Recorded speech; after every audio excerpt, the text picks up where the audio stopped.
rasuah itu bersistem. Dalam kes saya, keterlibatan A, B, C, D dan E, rasuah itu bersistem. Systemic corruption. Sekiranya saya berseorangan, saya seorang diri, saya tidak boleh melakukan kesalahan jenayah rasuah tersebut. Tetapi saya dibantu oleh watak A. A ini siapa? Untuk makluman penonton, untuk makluman Tuan Moderator. A ini adalah watak penawar. A ini adalah watak pemberi. A yang spark dahulu. A yang menawarkan dulu. A yang berjumpa dengan B. Nampak situasi ni? A tak boleh direct pergi jumpa dengan saya.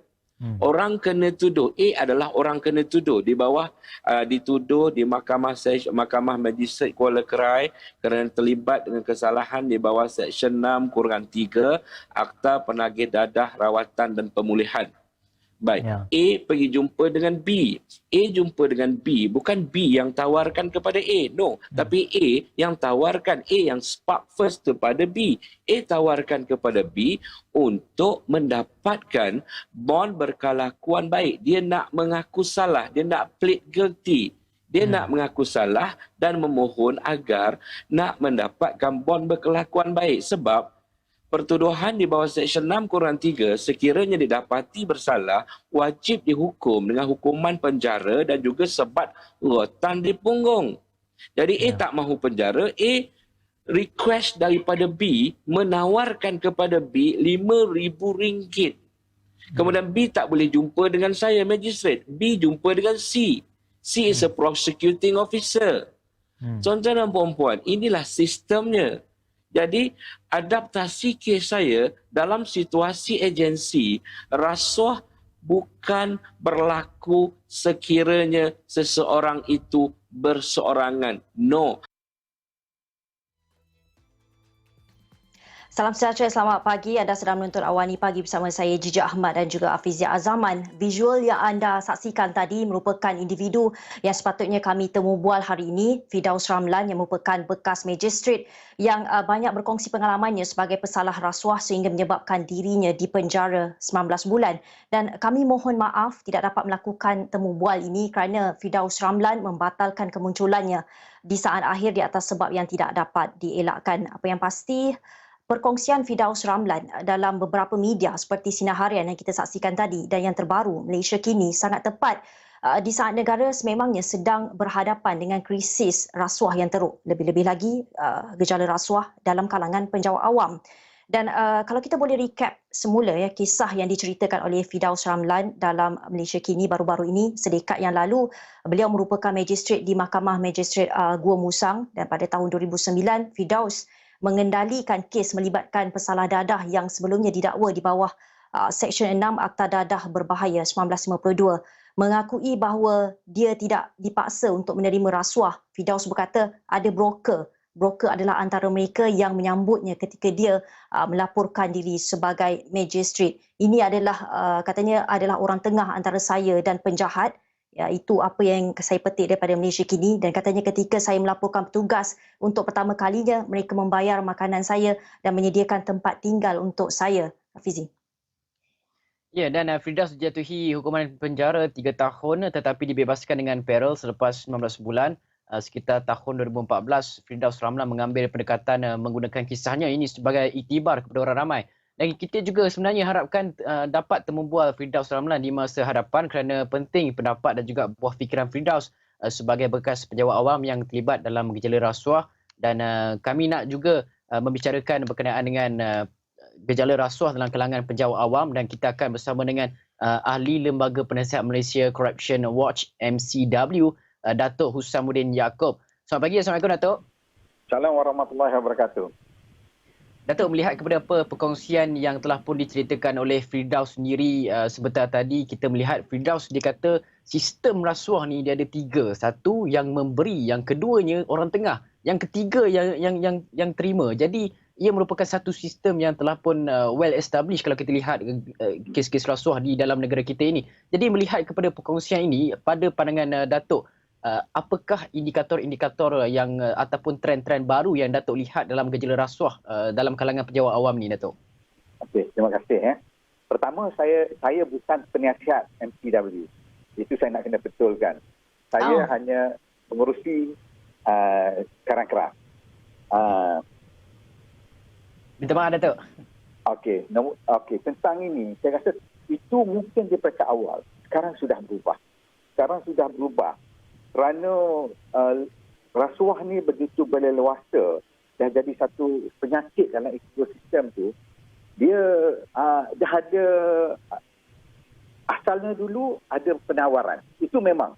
Awal dulu, seorang peniaga, kalau dalam kebanyakan industri lah, seorang peniaga bukan Melayu akan cari syarikat Melayu untuk berjumpa dengan pegawai Melayu di sebuah jabatan kerajaan, menawar dan untuk memperolehi kontrak. Lepas tu makna along the way tu ada penawaran. Dan bila kontrak tu dapat, syarikat Melayu ni akan serah kontrak tu kepada syarikat yang bukan Melayu, yang initiate job ni, opportunity ni dulu. Itu awal-awal dulu. Tapi sekarang dia dah jadi terbalik dah. Sekarang dia kalau di 20 tahun dulu dia dah jadi pegawai-pegawai Melayu dalam di jabatan-jabatan kerajaan. Bila melihat ada peluang, dia akan cari syarikat-syarikat untuk kawan-kawan dia atau kroni dia untuk masuk tender. Dan syarikat ni biasanya biasa syarikat Melayu juga. Dia kena cari juga syarikat bukan Melayu untuk menjalankan, kerana mereka tidak ada kepakaran atau tidak ada supply chain. Tapi akhir-akhir ini pula berkeliaran orang-orang politik, pegawai-pegawai menteri, pegawai-pegawai timbalan menteri, ketua-ketua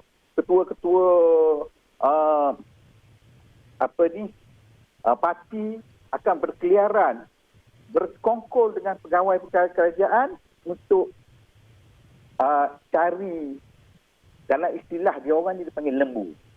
Kan? Jadi sekarang ekosistem itu dah berubah. Daripada penawar yang dakwakan sekarang, yang minta tu yang pergi cari orang yang boleh bayar. Itu dah keadaan sekarang. Macam sekarang, tanyalah orang bisnes mana-mana pun, kalau di peringkat kontrak yang besar-besar, ini yang berlaku. Kalau peringkat yang kecil-kecil pun, misalkan kata kalau peniaga kecil nak supply satu servis kepada satu jabatan, mesti ada pegawai peringkat rendah akan minta dengan mereka, okey, kalau nak masuk tender ni, nak dapat, kena bayar. Ataupun kalau orang dah dapat, kalau nak dapat submit invoice, nak dapat bayaran pun kena bayar. Jadi maknanya dah jadi satu amalan sebahagian besar, bukan semua pegawai kerajaan terlibat, tapi sebahagian besar dia rasa dah jadi budaya dan mereka dah mula bergerak secara berjemaah. Mereka akan kumpulkan dan bahagi-bahagikan untuk siapa yang tolong dalam along the way ataupun untuk tutup mulut aja. Jadi kerana rasa kebersalahan tu atau rasa takut ataupun guilty conscious tu dah hilang di ramai di kalangan pegawai-pegawai ini. Jadi inilah menyebabkan rasuah ataupun salah guna kuasa dan kontrak-kontrak yang tak sepatutnya diperolehi oleh orang yang tak layak. Tapi orang yang tak layak boleh, tapi orang yang tak layak ni kalau dia buat sendiri mungkin gagal, dia terpaksa serah pada orang lain. Jadi along the way dengan sendirinya kos tu jadi tinggi. Ini yang sekarang yang berlaku. Ya, Datuk, melihat dengan kisah bekas Magistrate yang dikongsikan itu, yang mana kita lihat ada peluang dan ada ruang untuk memanipulasi jawatan itu sehingga menyebab berlakunya rasuah. Bagaimana ruang dan peluang ini kita boleh hapuskan, cadangan Datuk? Satu, saya rasa mesti pegawai yang dipilih tu mesti betul-betul pegawai yang ada integritas. Pasal kalau pegawai yang dipilih atau pegawai dalam satu-satu jabatan tu integritinya kurang, kerana mereka terdedah, mereka akan terjerumus juga. Itu sebab kempen yang kami mulakan Sina ni, kempen memulihkan nilai moral dan karakter bangsa, dia kena bermula dengan integriti. Kalau selagi tak, kita human governance kita tak ada, pasal sistem tu dah rosak, siapa yang masuk pun, siapa pun jadi pegawai, siapa yang naik, dia orang akan terdedah. Even orang politik pun dia akan terdedah. Kerana sistem tu dah ada dan mereka sendiri tak ada integriti dan tak ada etik, tak ada etika tu. Jadi makna kita kena, untuk tahan ni, kita mesti tanamkan etik dengan integriti itu kepada setiap manusia. Itu yang saya gunakan istilah human governance tu. Jadi kalau hati itu, kalau orang Islam ni keimanan dia tak kuat, dia orang pasti terdedah. Tambah-tambah bila tekanan hidup, susah sikit, ada tawaran, tengok kawan senang, dia pun rasa nak senang juga. Dan Datuk, kalau kita juga boleh melihat sebenarnya perkara ini banyak sekali dibincangkan dan dikatakan alasan, salah satu faktor yang menyumbang kepada kegiatan rasuah dalam kalangan pejabat awam. Dikatakan bahawa gaji kecil itu menjadi antara salah satu punca mengapa pejabat awam menerima rasuah ataupun mencari lubang-lubang rasuah yang ada ini sendiri. Pada pandangan Datuk, adakah gaji kecil ini boleh jadikan alasan sebenarnya? Tak. Kalau yang rasuah yang besar-besar tu, orang dah kaya-raya. Kan? Peniaga, dia sebenarnya bermula daripada peniaga yang tamak. Peniaga yang tamak, kan? Dia sogok kepada pegawai yang lemah iman. Kan? Jadi kalau orang yang iman kuat, walaupun gaji dia sikit, dia boleh survive. Kan? Pasal kita, terutama kita negara Islam, majoriti orang Islam, pegawai-pegawai kita Melayu dan Islam. Sepatutnya Islam kita tu boleh mengawal kita daripada membuat benda-benda yang tak betul. Tapi kita gagal di situ. Jadi tentang gaji, pasal gaji tak pernah cukup. Tapi kalau kita tengok yang rasuah yang diperintah besar tu, semua orang gaji besar. Contohlah, seorang penguasa yang bermula dengan ambil duit di tepi jalan daripada orang motosikal, bila dia naik pangkat, dia ambil duit daripada orang lagi besar. Dan masa tu gaji dia dah besar. Lepas tu dia pangkat lagi besar, dia ambil duit daripada kumpulan wang gelap ni. Masa tu gaji dia, pangkat dia dah besar. Tapi sana tamak. Jadi itu yang saya rasakan, kalau kita boleh buang sikap tamak, sikap sentiasa tak puas hati, mengejar kemewahan dunia, saya rasa sampai bila pun isu ni tak selesai. Jadi maknanya kita kena kembali kepada sistem nilai. Kalau semua orang kembali kepada sistem nilai, tak akan ada pemberi dan tidak akan ada penderita. Jadi bila diminta, kita boleh cakap, maaf, saya tak boleh bayar. Kerana agama saya melarang untuk bayar. Kalau boleh sikit maafkan saya. Kalau tak boleh, tolong saman, dan saya pergi merayu untuk dikurangkan saman. Dan itu merupakan pengajaran saya supaya lebih lain kali saya ikut peraturan. Kalau jati diri dia kuat. Baik, dan terima kasih Datuk. Ya. Ya, baik, terima kasih Datuk untuk perkongsian berkenaan. Dan itu tadi Datuk Usamuddin Yaakob, pengerusi Karang Kraf yang banyak ataupun lantang bersuara mengenai gejala rasuah dalam negara kita, dan kita sedang membicarakan mengenai gejala rasuah di kalangan penjawat awam. Dan itu saja masa yang kita ada bersama Datuk Usamuddin Yaakob. Kita berhenti berehat seketika, kembali selepas ini.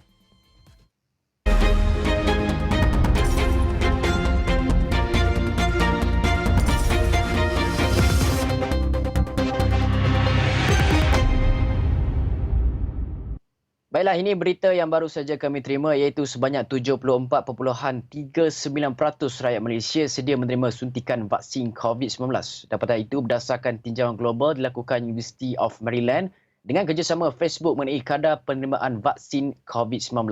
Dan perolehan itu dicatatkan setakat 6 Februari lalu. Tinjauan berdasarkan negeri menunjukkan sebanyak 11 buah negeri di Malaysia mempunyai kadar penerimaan vaksin melebihi 70% dan hanya 2 negeri merekodkan di bawah angka itu. Kadar penerimaan vaksin tertinggi dicatatkan di Kuala Lumpur dengan 78.47%, diikuti Sarawak 78.13% dan Negeri Sembilan 77.92%. Sementara itu, tangga keempat Selangor dengan 76.57%, Pahang 76.51% dan Johor 76.44%. Manakala Perak mencatatkan 74.55%, Kedah 73.93% dan Sabah 73.85%. Empat negeri terakhir adalah Pulau Pinang dengan 72.14%, Terengganu 72.07%, Kelantan 69.56% dan Melaka 67.34%. Tinjauan tersebut bagaimanapun tidak memasukkan data kadar penerimaan vaksin di Perlis. Kesediaan orang ramai untuk mendapatkan vaksin COVID-19 sangat berbeza di seluruh dunia berdasarkan dapatan daripada 40 juta respon di 200 sebuah negara sejak April 2020. Tinjauan ini antaranya terbesar diadakan untuk membantu penyelidik kesihatan memantau dan meramalkan penularan COVID-19. Sebagai contoh, negara jiran Indonesia merekodkan 74.16%, Filipina 60.29%, Singapura 81.80%, Vietnam 86.26% dan Thailand 75.23%. Ya, berita itu akan menjadi tumpuan Esra Awani pada hari ini dan dalam masa yang sama kita akan mendapatkan pendapat pakar perubatan mengenai kumpulan pro vaksin COVID-19 dan juga reaksi rakyat Malaysia mengenai vaksin itu sendiri. Baik, kita tahu ya kesediaan orang ramai untuk mendapatkan vaksin COVID-19 sangat berbeza seperti yang kami nyatakan sebentar tadi. Kita terus bersama Profesor Madya Dr. Malina Osman, pakar kesihatan awam, Fakulti Perubatan dan Sains Kesihatan UPM untuk melihat dapatan ini. Selamat pagi, Assalamualaikum Prof. Ya, Waalaikumsalam warahmatullahi wabarakatuh. Selamat pagi. Ya, Prof, melihat daripada tinjauan yang dilakukan, tinjauan berdasarkan negeri menunjukkan sebanyak 11 buah negeri di Malaysia mempunyai kadar penerimaan vaksin melebihi 70% dan hanya 2 negeri merekodkan di bawah angka itu. Adakah ini menunjukkan ada kawasan lagi yang kurang mendapat maklumat mengenai vaksin ini dan bagaimana pendekatan terbaik yang kita harus lakukan? Pendekatan turun padang misalnya, Prof. Okey, kalau kita lihat kajian tersebut ya, kalau saya tak silap ya, dia adalah merupakan tinjauan melalui Facebook ya, ataupun secara umum kita sebut melalui internet ya. Mana-mana kajian kalau kita nak dapatkan data itu secara menyeluruh, seelok-eloknya ia representatif, mewakili bagi keseluruhan tempat yang kita nak buat kajian tersebut. Disebabkan oleh kekangan, saya ingat sebahagian daripada individu yang tidak dapat mencapai kajian tersebut, mereka mungkin tak boleh respon lah, tak boleh memberi maklum balas. Jadi secara umumnya kalau kita lihat dari dapatan itu, ia boleh dijadikan sebagai asas ya untuk melihat kesediaan dan juga penerimaan rakyat Malaysia secara keseluruhannya terhadap vaksin COVID-19 ni. Bagaimanapun saya juga ingin berkongsi di sini, saya pernah melakukan kajian ini di sebuah kawasan pedalaman sebelum ini, iaitu ketika kita mula melalui PKP pada siri 1.0 dulu, dapatan saya mendapati ialah hampir 100% ya, ingin betul mendapatkan vaksin sekiranya vaksin sudah sedia ada. Jadi keadaan tersebut sebenarnya agak berbeza dari satu kawasan ke kawasan yang lain. Bagaimanapun secara umum pada pandangan saya, kita mempunyai penerimaan yang sangat baik terhadap vaksin yang akan dilaksanakan tidak berapa lama lagi. Dan Dr. Malina, kita juga nak melihat kepada vaksin AstraZeneca yang kita fahamkan bahawa varian baru COVID-19 sekarang ini yang sekarang ni memang terdapat banyak, ada varian UK, ada varian Afrika Selatan, varian Jepun sendiri, dan kita lihat yang paling kita risaukan adalah Afrika Selatan sendiri telah menghentikan ataupun menangguhkan program vaksinasi disebabkan ujian klinikal yang kecil yang mereka lakukan terhadap penggunaan vaksin AstraZeneca ini dilihat tidak berkesan kepada golongan yang bergejala sederhana ataupun ringan. Ia hanya berkesan untuk golongan yang bergejala parah dan sebagainya. Jadi bagaimana Dr. Malina rasakan dapatan awal ataupun reaksi awal daripada Dr. Malina melihat kepada keberkesanan vaksin AstraZeneca itu sendiri, yang mana kalau kita juga boleh melihat kadar keberkesanannya untuk rakyat Malaysia itu sendiri?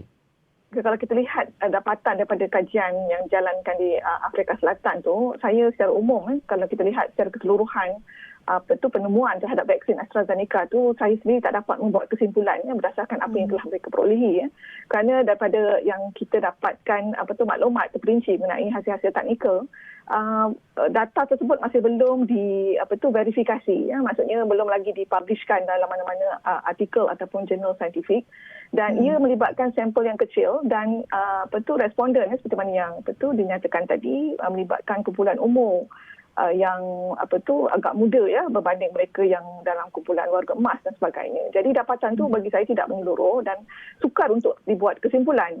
Mungkin negara Afrika Selatan mempunyai sebab lah kenapa mereka menghentikan pemberian vaksin tersebut. Tapi untuk jangka masa panjang, seperti mana yang kita tahu bahawa disebabkan oleh penghasilan vaksin ni, kita dapati agak cepat ya berbanding dengan vaksin-vaksin yang pernah dihasilkan sebelum ini. Jadi memang keadaan seperti ini seperti mana yang kita sebutlah ya, kadang-kadang ada kesan-kesan yang tidak dijangka yang terpaksa kita hentikan ataupun kita ubah strategi dan sebagainya. Untuk melihat kepada kesan yang mungkin berlaku di negara kita, pada pandangan saya ia mungkin akan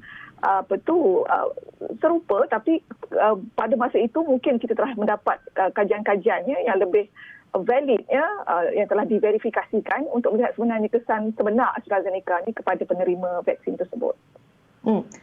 Prof, melihat daripada berita yang dibawakan itu juga, perlukah ada satu kajian untuk memastikan keberkesanannya? Perlukah kajian itu dilakukan sekarang ataupun sebenarnya bagaimana?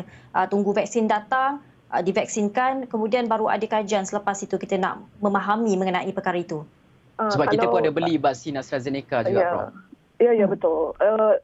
Itu pada pandangan saya betul terletak pada budi bicara NPRA dan Kementerian Kesihatan Malaysia lah, sama ada mereka perlu melakukan ujian klinikal sekali lagi dan sebagainya.